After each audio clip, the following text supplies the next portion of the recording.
You're listening to Ridecast, the podcast of the Widow Sons Ridings chapter. Any opinions expressed in this episode do not represent those of the Widow Sons Masonic Biker Association, UK and Ireland. You can reach us on Facebook at Widow Sons-Ridings chapter, on Instagram at Widow Sons_Ridings chapter, on our website at ridingschapter.co.uk, and by emailing the show directly at ridecast@hotmail.com. Right, that's the housekeeping done. Kickstands up, on with the show.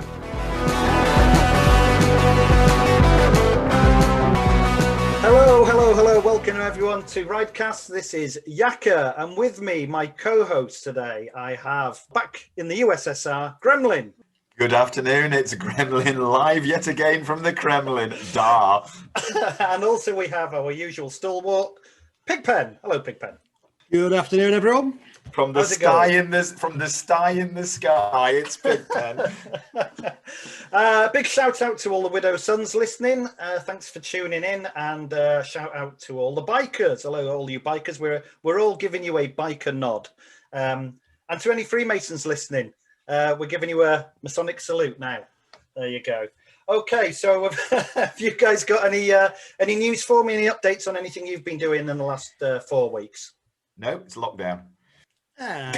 I've built 2 bikes. There you go. I knew that you've got the. I saw some pictures of the ZX9. Yeah, Street Fighter built up. Yeah, that looks good. And you started on an SRAD. You started on your SRAD, haven't you? Just finished it. Great. Is that MOT'd as well then? Finished it today. So... What's an MOT on a motorbike? Oh, you wouldn't know, would you? He's never had a bike more than 3 years old. He had a license for 3 years. What are you on about? Yeah. Let's try and keep the Harley Davidson mentions down to a minimum this episode, please, Gremlin. I'll just say, I've had a very exciting week. I actually took the cover off mine and put it back on again, just to make sure it was still there. Just had a look at it, yeah. I did. I fitted the front tyre that I was talking about in episode 1. But I saw you didn't go for the white walls. Well, no, they were gone, weren't they? I was going to try and get all the white walls, but they were gone. Regular tyre. And I fitted the crash bars that I got for Christmas. They're on and they look good, although clearance isn't great. They look lower than the foot pegs, and I'm regularly grinding foot pegs on roundabouts. So I'm a little bit nervous that I might, high side, low side? I don't know. It might lift the back wheel off the floor if I tip over too quickly. Well, I'm sure you said you used to put those things along your trousers that sent sparks flying when you went round corners. Are you going to be doing the same? Sparky knee sliders, yeah. No, I won't need to. If the metal touches down, it'll be sparking by itself. But yeah, I'm going to have to go steady on the first ride. And I mean, if I get Vicky on the back as well with 2 riders on, it's going to drop even lower. So, yeah, I might have to upgrade my suspension. I've been planning on doing that anyway, but I digress. I've also fitted my can holder, bottle holder, whatever you like to call it, on the handlebars. So that looks... Naff. It looks awesome. No, it looks... Well, I can't wait to get a bottle of water in it or a can of Coke. And is there going to be a cigarette holder on the other side, an ashtray? An ashtray on the other side, yeah.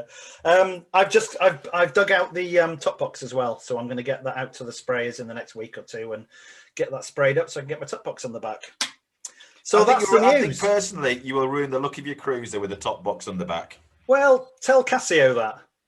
That's different. He's got a Harley. His is designed for his top box with those panniers. I don't know about yours. I think a colour matched top box will look nice, and I've even found the colour code. Any thoughts? With the leather panniers and the hard top box, it might look a bit... Yeah, I get it's slightly mismatched. But if I have the top box on, I can dispense with the leather sort of panniers, can't I? I think the panniers look better than a top box. Yeah, maybe. I'm going to give it a try. Yeah, each to their own. I think you should get rid of the panniers and give them Put to the top me. box on. Yeah.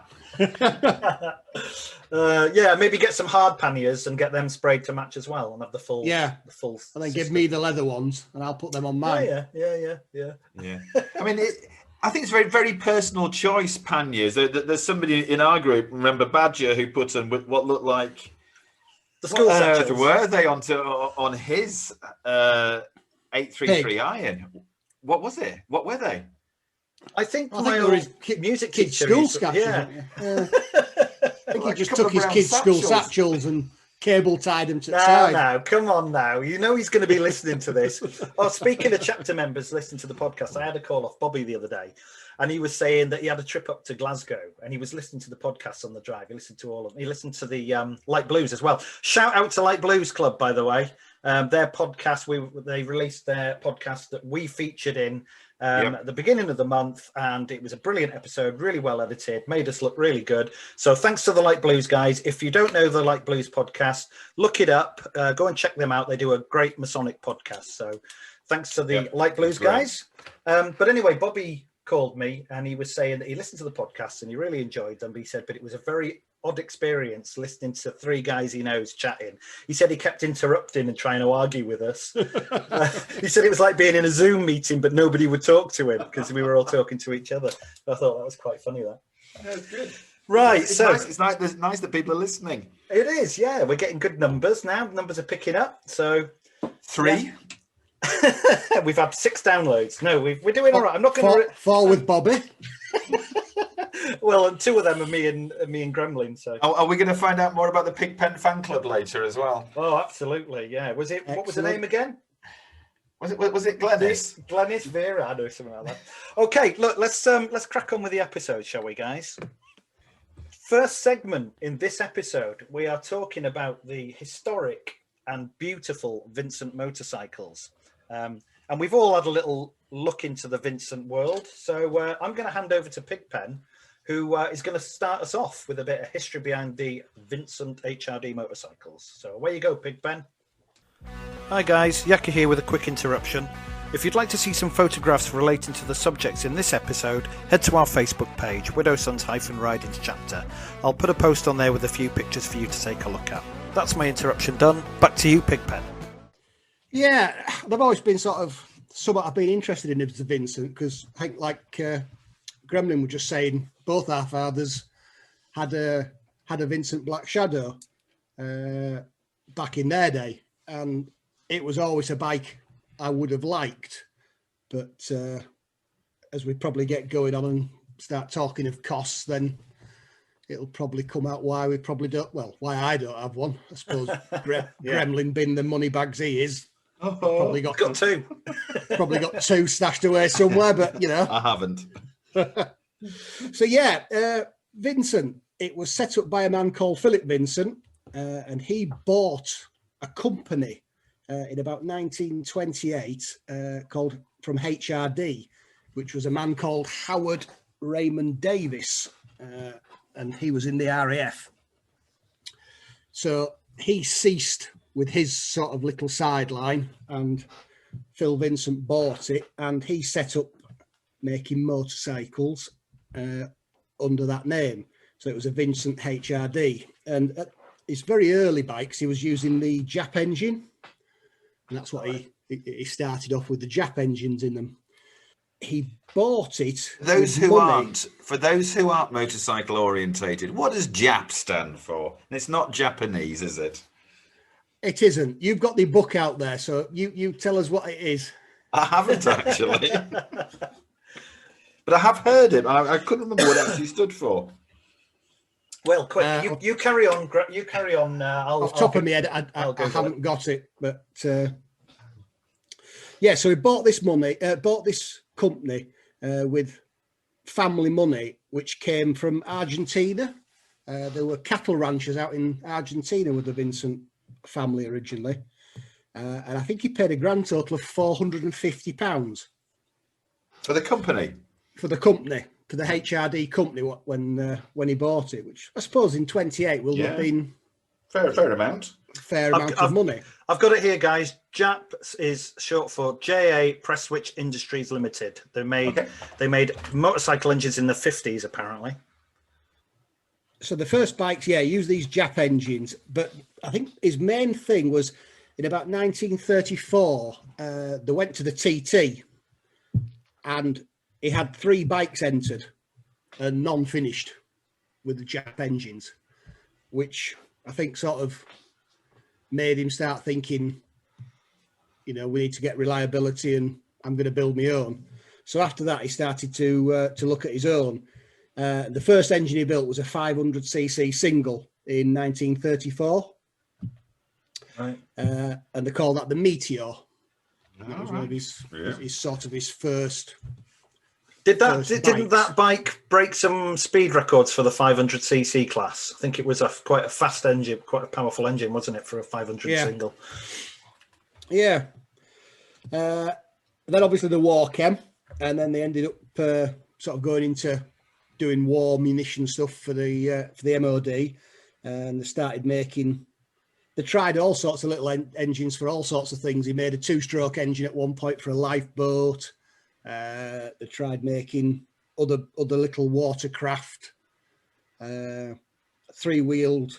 I saw photographs of these. They're like modern jet skis almost. So he was way ahead of his time, wasn't he? And also he tinkered with rotary engines apparently as well.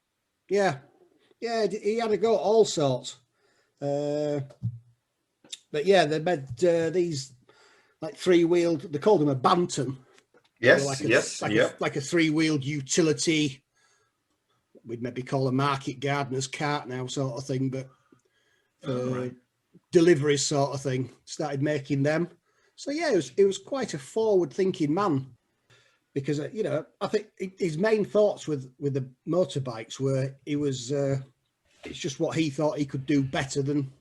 Yeah, because rumor has it he had a 1923 BSA which he thought was full of faults, and he wanted to have one that he'd sort of designed or had a say in, and that's when he came out with this, wasn't it? Yeah, because all theirs were hand built, you see. Yeah.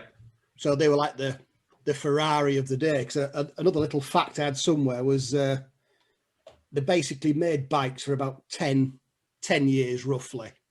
And in the 10 years, they made 11,000, which isn't bad. But it wasn't a big factory either, was it? They had like a largish warehouse. I don't think it wasn't like a production sort of design that we have now in factories, is it? I mean, it was. No. We had a small crew of guys building them. But if you look at the same thing, Triumph were making the Bonneville around the same sort of time, and they were making 30,000 a month. Jeez. So Vincent really were a small. So they were very niche, very hand built. It was like a luxury.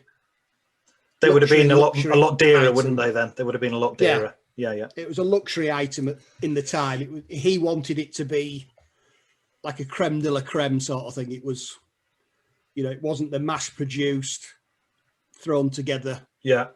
Sort of vehicle. So then, they sort of carried on. Excuse me. In about 34, they came up with a 26 horsepower, what they called a Comet. 26 horsepower. That's similar to your bike, in it, Gremlin. About 26 horsepower. No, it's not quite as big as that. Yeah, they had the Meteor, the Comet, and then they had the TTR, which was the TT replica. Right. So, the race one, the Comet, this is in like 1935, was 90 miles an hour. That was pretty quick, really, wasn't it? So, yeah. For the year. Your leather helmet and goggles. Yeah. It was still fairly rapid. Quite pokey. Then they moved on. In 36, he came out with his V-twin. That was the Rapide engine, wasn't it? It was the Rapid engine, a Series A Rapid. And do you know how he came across the V-twin? No. I know he took on a guy that was building bikes called Phil Irving. And when he joined the company, he was like the big engine designer, and he came up with the Rapide V-twin engine. But where did they get Valacet, the where it was from Valacet, the bike company, right? He worked for Valacet doing the metallurgy. Right. Basically they had drawings of the engines, the singles, on tracing paper, and basically he had two pieces of paper laid on the desk, overlaid each other, and he could see the cranks lined up and produced a V shape. Yeah. So with a bit of wiggling and jiggling, he got them to sit correctly, and that's how he got his sort of 45-degree V-twin. Wow. V-twin. So were they the first company then to come up with the V-twin configuration? I think so. I'll be corrected by somebody if I'm wrong, but yes, I think that was the start of the V-twin in 36. So obviously it went from a 500cc straight away. He had a 1000cc. Yeah. V-twin now. I've got a little story for you, if I can just butt in here. I was reading a few bits and bobs about Vincent, but apparently they used that Rapide V-twin engine in their prototype for the Black Shadow. So they had this bike that was had this stupid, crazy, powerful 1000cc V-twin in this frame that they put together, and they were talking about how fast it was and how powerful it was, and they got some interest from a local magazine, motorcycle magazine, and the magazine's road tester turned up at the factory to take this bike out for a ride to see if it was as fast as they said it was. So this guy went out for a ride on this bike, and apparently it scared him to death. It was so powerful and so hard to handle. He couldn't handle the power. When he came back, he apparently was pale as a sheet, handed it back to the technician that gave him the bike and said, "You're a better man than I, Gunga Din," because he couldn't handle the bike.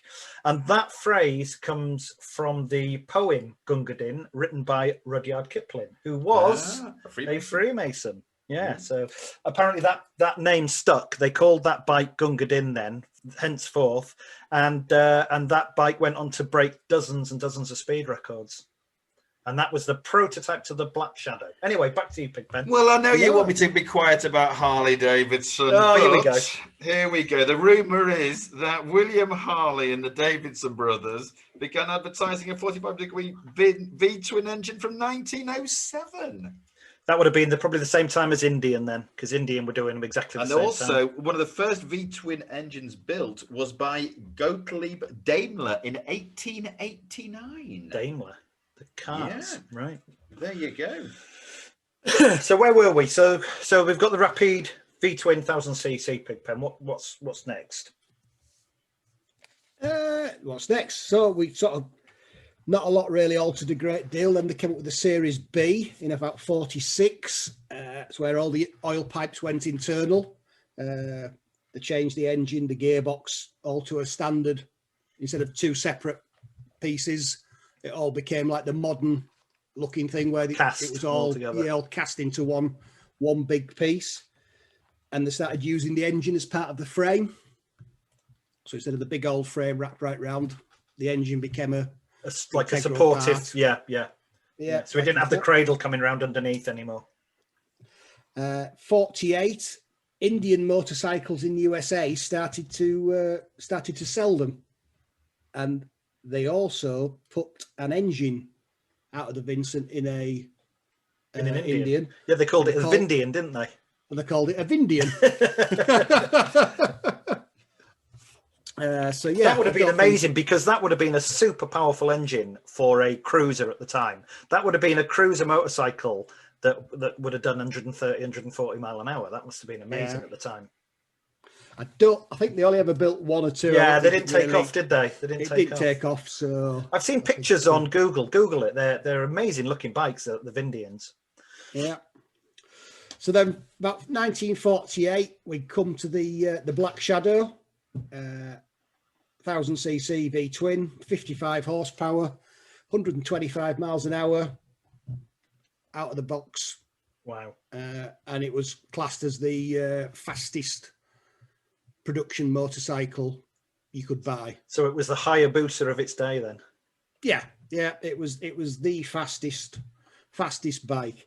Again, I might be wrong, but the price I've got was £381. I wonder what in those days. Yeah, that would have probably bought a house in those days. Yeah, that's the sort of price I've got, and a Rapid was about £255. Wow. So, can you imagine doing 125 miles an hour, like you say, with a leather hat or a leather helmet? Yeah. And goggles. Yeah, well. Crazy. I bet there weren't many of those being ridden then at that price. They would have probably been quite a rare sight in those days. Yeah, there were. I don't think there was, they were spread out fairly far in between. They did a race version called the Black Lightning. There was only 31 of them ever made. A race version because the Black Shadow wasn't fast enough, so they made a race version of it. So that was all. Anything that was steel, they made out of aluminium, if they could. It was 40 kilos lighter, so it was 170 kilos. And it had a couple of. I think it had a couple of attempts at world records. It did one world record at 150 point something. And that was with a man called Rolly Free. Was he the guy that laid down on the thing? There's an iconic picture out there of he did it first time and couldn't quite get the record, and they said he was too heavy, so he took all his kit off. Stripped down to his boxer shorts, didn't he? He had a shower cap on. He had a pair of Speedos and some pumps that he borrowed. And he was laid flat on the bike, and he got the record then of 150 point. My God!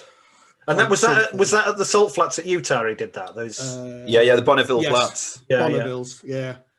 Now, for those of you who came with me and Yakka, it was a couple of years ago. We went to one of our members. I don't actually want to say his name because when you find out what he's got. We're quite interested. He has a 1949 Vincent White Shadow. Now, I've just had a quick look at the internet there. One sold recently for £163,000. Whoa. Yeah. Because I've seen in 2017. I've seen a Black Shadow at Craven's. At Craven's Motorcycle Museum. Yeah. Do you know that one up at Stockton on the Forest? He's got it's a private collection. Yep. And he only opens it up a few times per year to let people come and have a look around his bikes. And I remember walking around we went up with the chapter and we were all having a look. Yeah, I was with you. Yeah. And there was one bike there that was chained up. It was the only one that was chained up. And I said to Howard, to H, I said, "Why is that one chained up?" He said, "That's a Black Shadow." And I said, "Well, what's that?" Because I knew nothing about those vintage bikes. And he says, "Oh, it's the most valuable bike in here." And I think vaguely remember him saying that's worth at least 50 grand, but it's probably a lot more than that. Then if the White Shadow's worth 100 plus, no, the White's worth a lot more. Is it rarer? Is it? Yeah. Well, they only made 15. Yeah, but Buzz took me for a walk around Squires one Thursday. If people know Squires in Sherburn and Elmet, it's a biker calf, and Thursday is vintage night. And Buzz took me for a walk around. He said, "Look at that, that's a Vincent Black Shadow." And I hadn't seen one before. And then I later found out that my father used to own one. And he was saying about the price tag there, 40 to 50,000. It's a beautiful looking bike. You can see why people want to collect them. So they only made 15 of the White Shadows, and we know someone that owns one. Yeah. My God. Yeah. I mean, if they only made 15, I wonder how many are actually surviving. There can't be many, can there? No, I wouldn't have thought so. Where did I see it? I had it wrote down somewhere. The Black Lightnings, there was 31 made of the race Black Lightning, and known at the moment there's 19 of the original 31 matching number bikes. Yeah, there's probably some out there that have got a different engine, different frame, but there's 19 of the original 31. And one of them sold, I think that's the most expensive bike ever sold, and it was just short of $1 million. Whoa! So 1 million for a White Lightning. Black Lightning, sorry. There you go. So, that'll be your next. That'll be your next bike in your collection, then, Pigpen. Yeah, don't think so. Because then, in about 1955, they went on and got the speed record again. That was at 185. Well, they're getting closer to the 200 now, then, aren't they? They really are speeding up. That was what year? 19 what? 1955. Russell Wright got the speed record at 185.15 miles an hour. I mean, when you think about that, 1955, there are bikes nowadays that, the super bikes that are out now, they're limited to 186, but, we're still only doing 180, 190 mile an hour even today, unless you go and get the tuned up Hayabusas that do over 200. It's crazy to think that we haven't really come that far, have we, from 1955 speed-wise? No.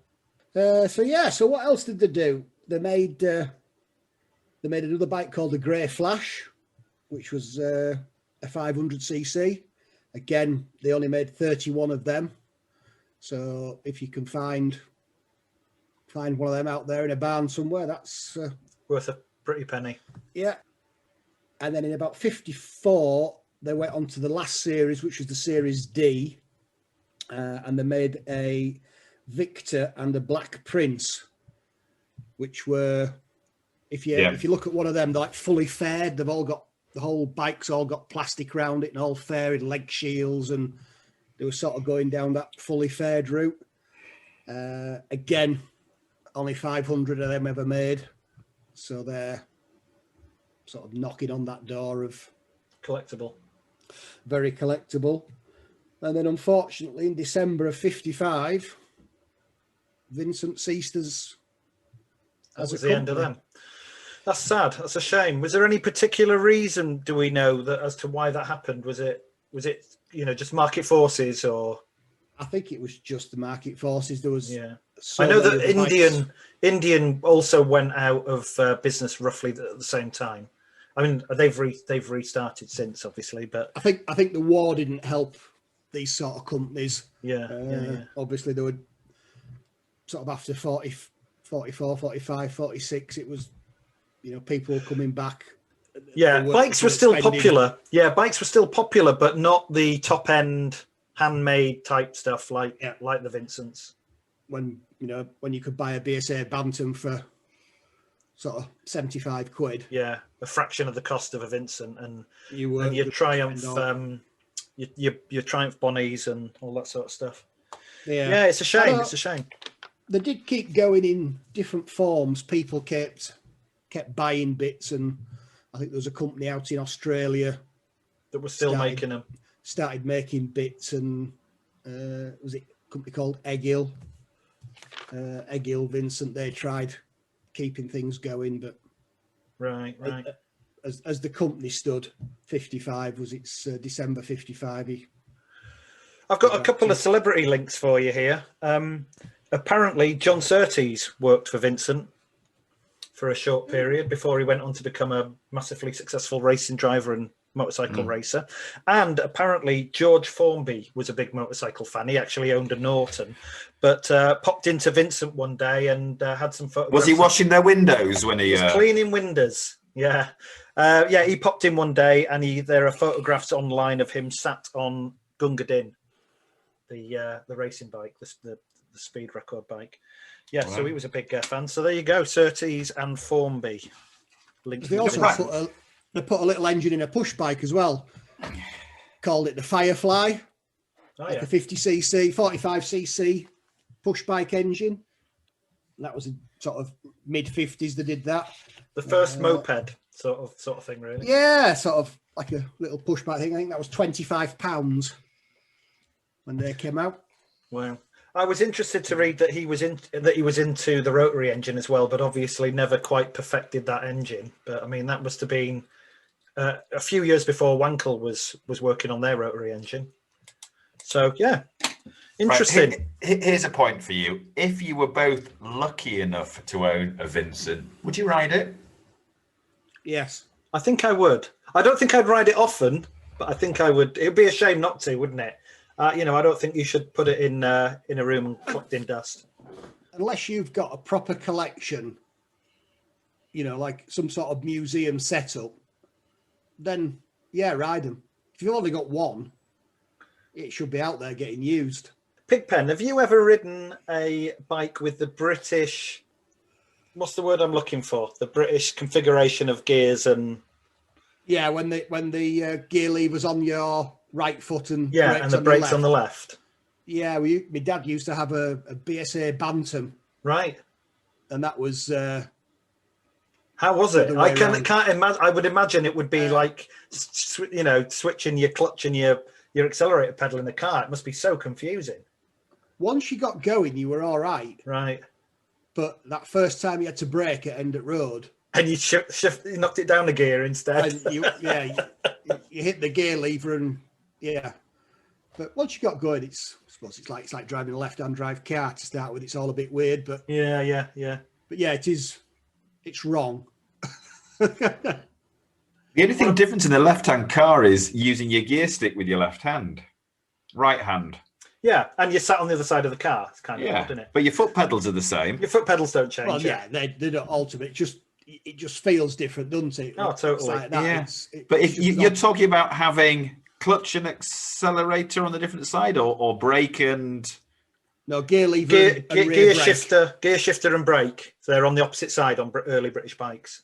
God, I bet you'd end up throwing yourself off, wouldn't you? If you were. Yeah. It was only it only ended up the way it is now, apparently, because of the Japanese invasion, because of all the Japanese bikes, and they all came that way round, and they were so popular in this, I guess, in late 60s, 70s, that all the British manufacturers like Triumph went, oh, we better copy them, we better switch it over. I would imagine Harleys were probably the other way around as well back in the early days. No, American. I don't know. I mean, I know that Indians used to have their throttle on the left-hand side. No, possible. I don't know.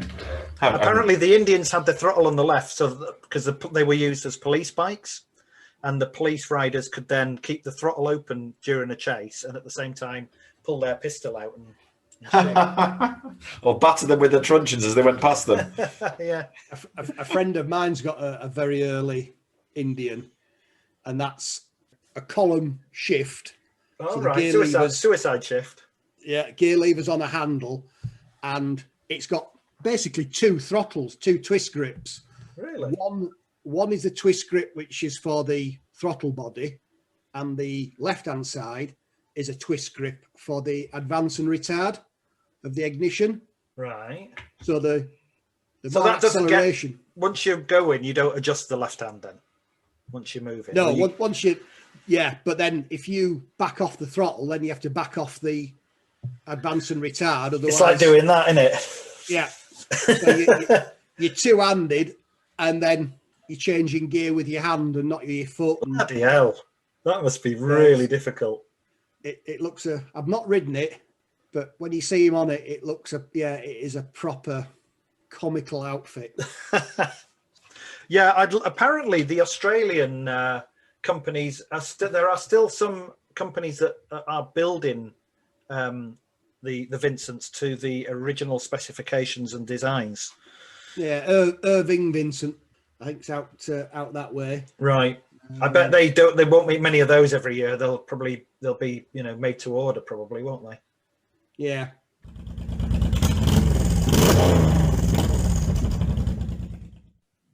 Next segment we're going to move into on the show is, again, it's a ride we've got planned, a chapter ride we've got planned. Last month we talked about our planned trip up to Edinburgh to Roslin Chapel.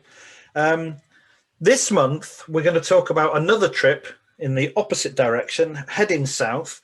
And this one's a two birds with one stone type of trip. There are two locations we want to visit. And I am going to be talking about location number one, and then Gremlin is going to talk about location number two.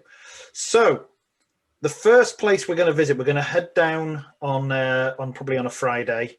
And at some point during Friday or the Saturday morning, we're going to be heading to the world famous biker cafe known as Ace Cafe London.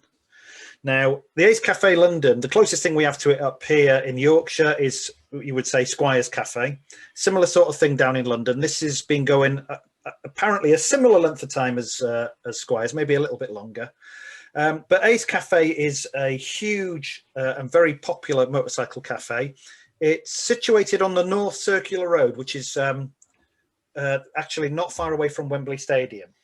And it was opened in 1938 as a transport cafe for what was then the new North Circular. So there's a lot of new traffic heading around the North Circular, and somebody opened up a transport cafe, which was, frequented mainly by your truck drivers, your van delivery guys. It was open 24 hours, and that's what initially attracted the bikers. But it wasn't what you would call a biker cafe initially. It was just a regular transport cafe. In 1939, the owner expanded onto adjoining land and built a service station and added some petrol pumps. He added 8 pumps, so that attracted even more punters in for bacon sarnies. I've got A note here that it was destroyed in a bombing raid in November 1940. Apparently, there are lots of railway yards and bridges in the area, so the Nazis were trying to bomb the area to take out all the railway yards, the marshalling yards, and the cafe got flattened. Apparently, got totally destroyed. They reopened the cafe in a temporary accommodation after the war, but it was rebuilt at the original location in 1949, a few years later. Now, so we're fast forward now into the 50s. So the war years are well behind us now. The rationing had come to an end, and the teenage phenomena had begun. It was sort of the rock and roll years. Now, rock and roll was, is very much to do with the biker scene in its day. And rock and roll initially wasn't adopted by mainstream media. You couldn't really hear it on the radios. It was considered a bit dodgy to put rock and roll on. But it could be heard on jukeboxes in transport cafes. So that attracted the younger folk. British motorcycles now in the 50s were really at their peak. They were building lots of these Triumphs and BSAs. And as a result of the mass production, the prices had come down. So I'm not saying brand new Triumphs and BSAs were cheap, but certainly the second-hand market was making them much more affordable. So there were a lot of teenagers and guys in their early 20s going out, buying BSAs, buying Triumphs, putting the leather gear on and heading to these transport cafes. And the Ace Cafe London was one of the most popular at the time and gained a massive following. And it was the birth of the Rockers and the Ton Up Boys, where at the front, I've never actually been there, so I'm looking forward to going and visiting, but apparently at the front of the cafe, there is quite a long stretch of road, probably a quarter of a mile, maybe a little longer. So the Rockers and the Ton Up Boys would bomb up and down.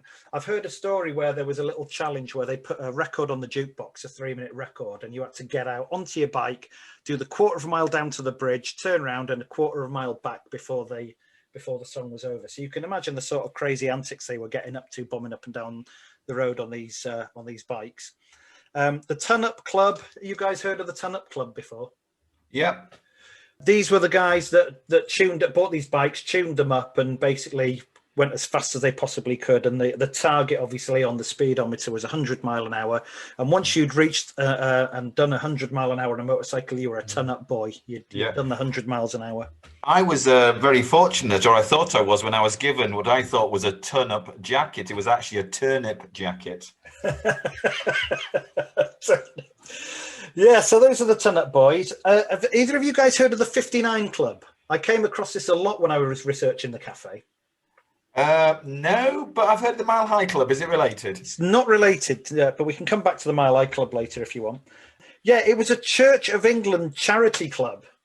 There was a reverend that was trying to get all the kids together into a community. Started off in a church, but there was a biker section where a load of bikers used to wear the 59 Club logos on the backs of their jackets, and they frequented the Ace Cafe, and it became one of their sort of meeting spots, club spots. So they were very, you see a lot of 59 Club guys at the Ace Cafe.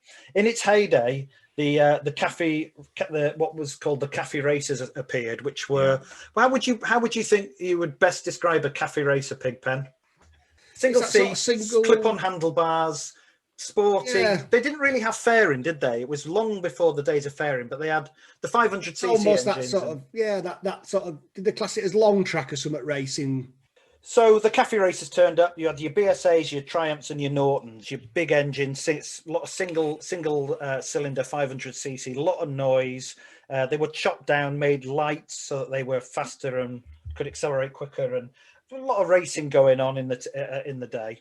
But yeah, that was its heyday really through the 50s and into the early 60s. The cafe racers, to go back, were designed. They were lightweight and fast speeds at short distances, really. So that's why I presume if you put a record on, you got 3 minutes to get there and back. I suppose that's where the cafe racers came into, didn't they? Yeah, fast accelerating up to 100 mile an hour, quick turnaround, and yeah, absolutely.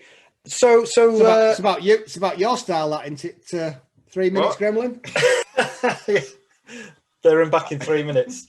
Yeah, I can last a little longer than that at times, and I can ride a little longer as well. Okay, so As we went through the 60s, the popularity of the place started to decline, and it ended up closing down in 1969. And apparently, a lot of people blame what was called the Scratchwood services on the southern end of the M1. You know, a new service station had opened up, and people were frequenting that one. And well, do you know what? That doesn't surprise me from a point of view if it was a transport cafe and it was the the M1, and then obviously later on the M25 coming. But if you've got a group of bikers going somewhere, you don't want to turn up at a bloody motorway service station like we do occasionally. Yeah. You want to meet in a biker cafe or somewhere like that, don't you? So perhaps there was other reasons why it's shut, but we'll never know, will we? Unless we visit. I suppose a lot of those guys in the 50s that were in the Ton Up Club and those guys, they basically just grew up, got married, had children, and the bikes went, and they stopped going, and there wasn't a new generation of younger men maybe coming along and go into that cafe, so it just died out, and it ended up becoming a tire warehouse for many years. But anyway, there's a happy ending, because there was, as you guys probably know, there was a sort of a rocker revival in the 90s, rockabilly music and all that sort of stuff. And a load of original members of the 59 Club, along with a guy called Mark Willsmore, they decided to organise an Ace Cafe reunion in 1994. And guess what? It was massively attended. Over 12,000 bikers gathered there, apparently, for that weekend. So, a lot of bikers. It showed a lot of support for the CAF, and Mark Willsmore decided, let's get this place back open again. It's there's an appetite for the CAF.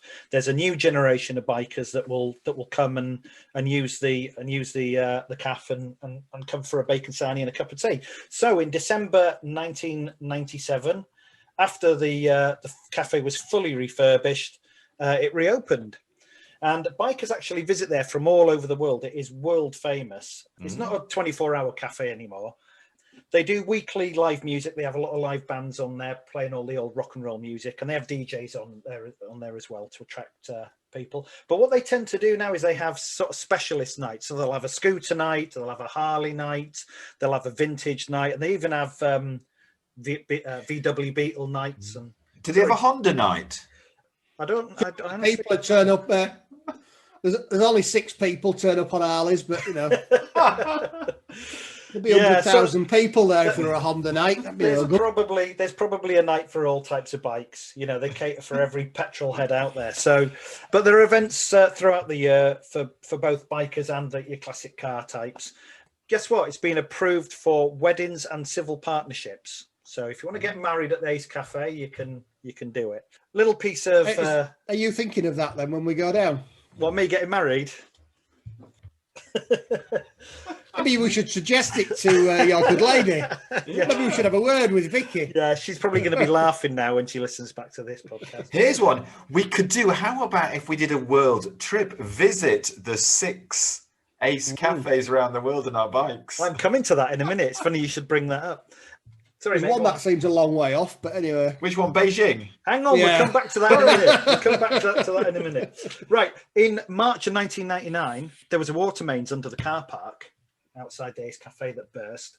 And apparently it was such high pressure that as it blew through the tarmac, it was like a geyser going off. It actually lifted bikes into the air, apparently. And the Wouldn't have lifted mine up. Yeah, no, not a chance, mate. After this, it basically flooded the whole area, and the cafe sustained substantial water damage, and it actually had a grand reopening in 2001. So it must have been quite badly flooded at the time. And as you guys have just alluded to, they now have a chain of Ace cafes. I guess they'd be franchises, won't they? Including Lati. Anyone know where Lati is? Yeah, it's next to Cappuccino.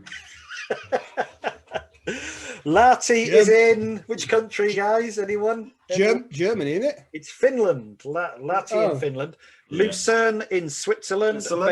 Beijing in China. Barcelona in Spain, and Orlando, Florida. So let's visit all of them. Let's do them all 6. No, I'm looking forward to heading down at some point later in the year when restrictions are lifted and we can get out on the bikes again. Now, if they sell Ace Cafe back patches, will we be buying one? I probably wouldn't. I like to keep my back clear and tidy. If they sell Ace Cafe patches, will you be buying one? Yes. Yeah, I might get a little one. Might get a little one to show I've been there. Mind you, I don't have a Squires patch on my cut anywhere, but and I've been there for the last more to the years. shame. Yeah. Do you have a Squires patch? He's gone quiet. So Ace Cafe guys, we'll head down there. We'll go. Oh, shout out to Iceni chapter, by the way. Iceni chapter of the Widow's Sons. They cover that area, and hopefully we can hook up with Iceni chapter. What I was hoping was we might be able to get them to come and meet us at whatever travel lodge we're staying in and escort us to the Ace Cafe. Travel lodge. Well, I don't know. I mean, you'll probably be in a Hilton or something, won't you? 5-star Hilton. Me and Pigpen will be in a travel lodge somewhere. If we can get the Iceni chapter to come and meet us, and they can escort us to the cafe for breakfast and come and have breakfast with us. If not, we'll meet you there, guys. So that's Ace Cafe. Where else? What's the second location, Gremlin? Where else are we going to go that weekend? Where did we say that Ace Cafe was? Wembley. It's in the Wembley area. I've got us a game against the England All-Stars at Wembley Stadium later that afternoon. Brilliant. No, right. Seriously, the idea was, and I thought about this, wouldn't it be great to have a visit to Grand Lodge and Ace Cafe in the same weekend? Both London locations. So from our point of view, it is going to be a weekend away and setting off on the Friday, coming back on the Sunday. So Ace Cafe Friday or Sunday morning, and then United Grand Lodge on the Saturday. And I have driven through London lots of times, whether it's me driving, being on a bus, and I want to ride my motorbike up the Mall, round the Houses of Parliament, and end up at number 60 Great Queen Street, which is the home of Freemasons Hall, the United Grand Lodge of England headquarters. So that's the idea. So we'll incorporate the two. So one will be from the motorcyclist point of view, going to Ace Cafe, and then tying in with our Widow's Sons heads on or helmets on, going to the United Grand Lodge. And, you know, can I ask, has any of us been there? Anyone been to Grand Lodge before? Yes, I have. I've been once. Have you been, Pigpen? No, not yet. Yeah, I've been twice. One was not an official capacity, but my brother was invested as a Grand Lodge officer, and I was extremely honoured to be one of his guests, that I could go there and see that happening. And, you know, it is, I took my wife with me. We were in London well before lockdown, obviously, and we walked to Grand Lodge on a Saturday morning, and we had a look round the museum. And I've been a few times, and it's absolutely fascinating. Incredible building, but those of you who aren't Freemasons will have seen it lots of times if you watch TV and films. Now, just a little bit of history. It was built in 1775, and it is the third building on this site. It's originally built as a peace memorial to honour the thousands of Freemasons who fought during World War I. And there'll be lots of lodges that have a special collar, and it was the lodges that paid for Grand Lodge to be built. Opened in 1933 in the format that it is now. Now, for those of you who, as I say, are film buffs, TV buffs, you will have seen this. You will not have known what it was. And you take a look at films like Muppet Most Wanted. It was the Madrid Museum, and our very own Muppet there, Pigpen. Do you recognise it now? You do, don't you? It was also from a war film during the Shock and Awe series with who played Jason Bourne? What was his name? Matt Damon. Matt Damon. He was in a film called Green Zone, and it was either Saddam Hussein's palace, but it was made to look like a Baghdad palace. Really? So for those of you who are fans of Hitchhiker's Guide to the Galaxy, it was John Malkovich's temple in the planet Viltraville or something. Anyway, it was his temple. Now, from TV, it's been in Poirot, Shackleton, and that's not Shackleton High Chairs, Pigpen. I think that could be Ernest Shackleton, the explorer. Sherlock Holmes, Parade's End. Parade's End, that rings a bell. Don't know it. Spy, Hustle, New Tricks, Whitechapel, and from that long-running series... Inside Freemasonry? No, long-running series when we're not 9 to 5, we're MI5. It was the headquarters of Spooks. Was it? Wow. Yeah. It's been on TV a lot, hasn't it? I never would have believed it. It is a most incredible Art Deco building. You will be surprised when you go in there. And I think it was also, I'm sure that Monty Python set their stage play, Spamalot was in the Grand Temple. I think that's where it was first of all launched. But for those of you who aren't Freemasons, it's an incredible place. The temple is absolutely amazing. If you want to learn a bit about history, take a look. For those who are Freemasons, it's a wonderful place to go and visit and see the building itself, but also from the historical point of view, the museum in there, well worth a visit. So what I've got to do is try and find out parking somewhere around there. There's a disabled place for you, Pigpen, so you're fine. And have a look at... Will there be, what do they call it when you go into a certain area and then they charge you, they photograph your number plate and... Are we on about the Grand Lodge, or are we on about the actual congestion charge? Congestion charge is the word I was looking for. Thank you. I thought that only works on cars because it has forward-facing number plates. Right. Okay, so we'll be all right to ride into those areas. I guess, we'll find out, won't we? We'll have to Google. Well, I will check, but I believe that motorbikes are possibly exempt from the congestion charge, or they were. Yeah, they should be. Those big, filthy V-twins may have a problem in central London if they're all going electric. So who knows? But the things we've got to look at is congestion charge, but also somewhere to park. I suppose it's, to some people, they go, oh, boring riding around London. But, we're northerners. We don't get down to London much. And to ride down the Mall to Buckingham. Over Tower Bridge. We've got to go over Tower Bridge, haven't we? Yeah. All of them. Get some great photographs. We'll have to get somebody with a video camera just to do a bit of recording while we're doing that. We can make a little video of it. Post it on the Facebook page. Two-wheeled motorbikes and mopeds are exempt. Brilliant. So it's just the parking we have to worry about. Yeah, but we'll get that sorted. I think it's going to be a very good weekend. That's awesome. 2 that we've got planned. We've got, obviously, as we stated in the last one, going up to Rosslyn Chapel. Yeah. And then this one in London, obviously subject to lockdown restrictions being lifted.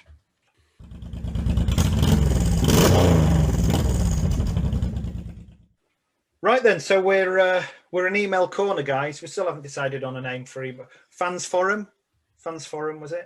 I think you have to have fans to have a fans forum, don't you? We haven't got fans yet, so we'll call it email corner. What did we come up with last week? It was Yakka's Yakkety Yak. That was my idea. It was Yakka's crap, if I remember right. Yeah. Well, what's your idea then? What's your idea? All right, listen, I've got a couple of shout outs here. Aberwick on Reddit. Hello to Aberwick on Reddit, who tells me he has subscribed. Earl Parker on the Route 59 page. He says, what about, I think this is in reference to our 90s bikes segment. He says, what about the FJ 1200? I'm guessing he's talking about the Yamaha FJ12. Do you remember that one, Pigpen? Yeah. They were a good bike, weren't they? But I don't think they were like a best-selling bike of the 90s by any stretch. Yeah, I suppose because there was the FJ6 and the FJ12, wasn't there? Did they do a 6 as well? I don't remember a 6. I remember the FJ 1200. You're not getting mixed up with the XJ, are you? XJ. Anyway, we digress. Yeah, Earl, I don't think they were a massive selling bike, but they were great sports tourers. I have an email here to the Ridecast email. I'll tell you who it's from at the end of the email. It says here, so, how did you get your silly names? Who chooses them and why are they necessary? And can they be changed? Asking for a friend, yours fraternally, 2 dog in. Good old. Don't worry, I'll beat that out. TGS, as he's known to his friends. So, how do we get our silly names? Right, this is a question we were asked on the Leeds Like Blues, wasn't it? Who wants to cover the road names question? Well, I think we'll start with Pigpen. Now, Pigpen was unfortunately under the misnomer that he was given that name because he has a pig farm. And therefore, Pigpen tied in. But actually, it's the smelly guy from Charlie Brown. Yeah. What are other names? We have a chap who I mentioned at the beginning of the podcast called Bobby, who said he was listening to us in his car and arguing. His road name is actually Bobby Bradford. Anyone figure out why he's called Bobby Bradford? Yes, he used to be a policeman and he used to work in Bradford, so he's Bobby Bradford. And for the non-British listeners, a Bobby is a slang word for a policeman in the UK. So Bobby Bradford, policeman in the Bradford area. My name, Yakka, I got my name from leading a Yorkshire haka, as in the war dance New Zealanders do at the rugby matches. We were at a national rally, Widow Sons National Rally, back in 2017, and I led a Yorkshire haka, or Yakka, in front of it was the tug of war tournament. And from that point onwards, everyone called me Yakka. So that's why I'm Yakka. Any others? Well, I'm like I said in the Light Blue podcast, I'm known as Gremlin, which was actually a name given to me and my twin brother when we were young because we were extremely well-behaved little boys. Then we've got Gary 2Rs, who's our VP, and he's called 2Rs because you guessed it, he's got 2Rs in his name, Gary. We used to have a 1R as well. And that's how we distinguish between 1R and 2Rs. We've got House. House. We've got House MD, one of our newer members, who's a heart surgeon. So very quickly he was christened House MD. Yeah. Buzz. Why is Buzz? I don't. Two things. He looks like Buzz Lightyear, and his surname is Lightfoot, so it sounded like Buzz Lightyear, Buzz Lightfoot. There you go. There's Chief. We've got Chief, who rides an Indian chief, and he's always wearing Indian regalia. He's always got a T-shirt with a red Indian chief, so he got called Chief. We've got Dread, who rides a Giclati Diavel, which I always think looked like the Law Masters on 2000 AD on Judge Dredd, so we call him Dread because he rides a Judge Dredd bike, basically. Rufio. Do you want to explain Rufio? Well, for those of you who were fans of, was it Hook? Where did it come from? Was it Hook or was it Robin Williams Peter movie? Pan? Yeah, Hook. Or was it the Lost Boys?